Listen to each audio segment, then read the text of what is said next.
Hello everyone, this is American Idioms Part 98. This is the 98th video in my American Idioms series, and like the others, I'll present 5 idioms to you numbered 486 to 490. But first, I'll give you a chance to guess their meanings. Then, I'll give you the answers along with an additional example for each new idiom. I also recommend that you pause the video at each question to give yourself some extra time to think of the answers. So, are you ready? Okay, here we go. Number 486. At one's wits' end. And the example is, the mayor is at his wits' end about how to handle the homeless situation in the city. Can you guess the meaning?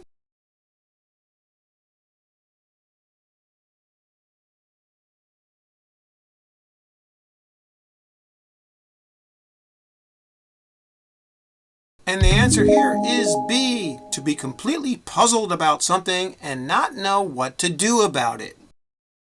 In this case, in our example, the mayor doesn't know what to do. He's puzzled about this homeless situation in the city, right? So he's at his wits' end, as we say. Just like this example.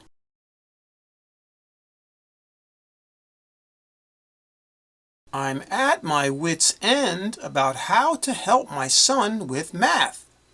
I hired a tutor, but he's still struggling in class. In this case, this person is at their wits' end, or they don't know what to do about their son, right? He's having a hard time with math, and they hired a tutor to help him, but he's still struggling, so now he's at his wits' end. Okay, he doesn't know what to do next.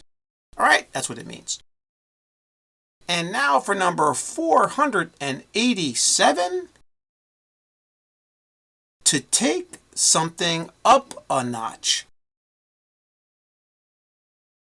And the example is, my team has been working very hard on our current project, but we'll have to take it up a notch this week if we want to finish by our deadline.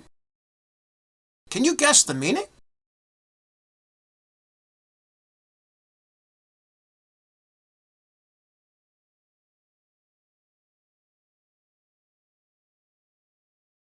And the answer here is C, to increase the intensity or quality of something. That's what it means, to take it up a notch or take something up a notch. Like in our example, they're talking about how they're doing a project, and even though these guys are working very hard, right, they need to increase the intensity of their work if they want to finish by their deadline. Okay, that's what it means, if you take something up a notch. Like our next example.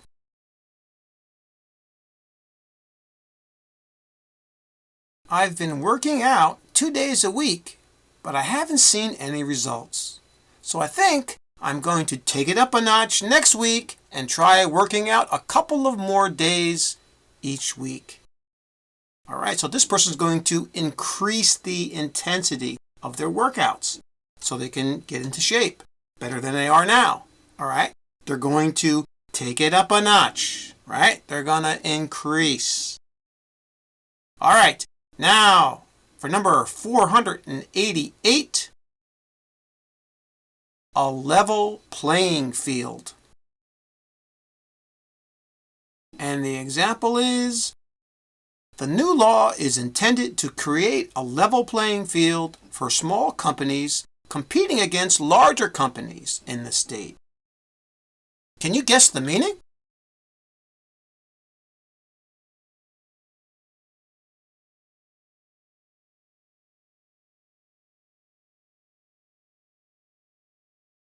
And the answer here is A, a situation that is balanced and fair.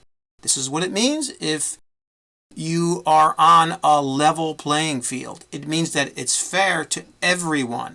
Like in our example, they're talking about this law that's intended to make everything fair. So small companies are going to have a level playing field, meaning that they're going to have a situation in the state that's going to be fair and balanced. If you're a big company or if you're a small company. All right? That's what a level playing field is. Everything is fair and balanced. Like our next example.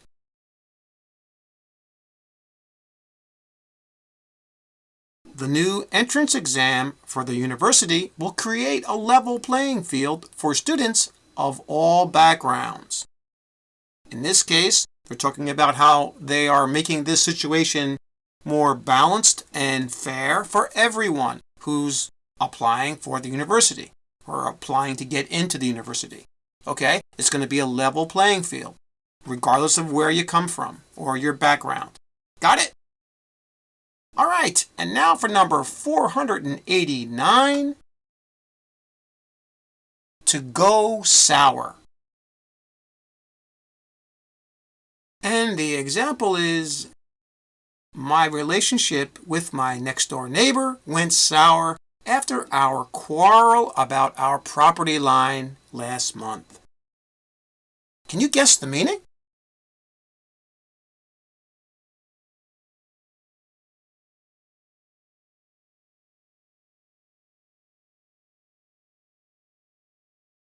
And the answer here is C, to turn bad or unpleasant. That's what it means if something goes sour.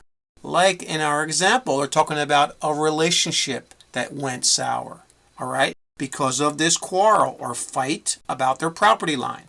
Okay, they were fighting over it, and maybe they had a good relationship before, but after this incident, it went sour. Like our next example.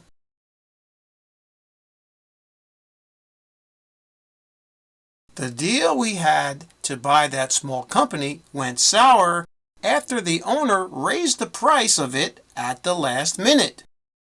Okay, so this deal went bad, we say, right?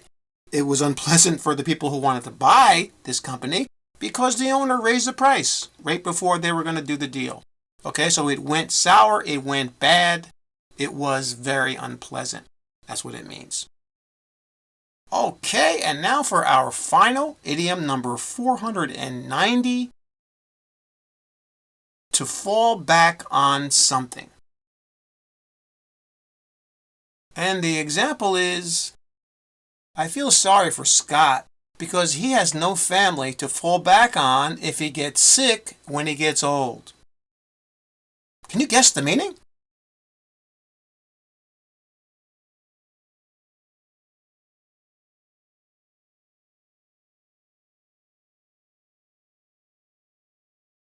And the answer here is C, to depend on someone or something. And that's what this person was talking about, how they felt sorry for their friend Scott, or this person Scott, because he had no family, so he couldn't depend on them if he got sick. Okay? That's what it means if you fall back on. You could say depend on or rely on something. That's what it means to fall back on something. Like our next example.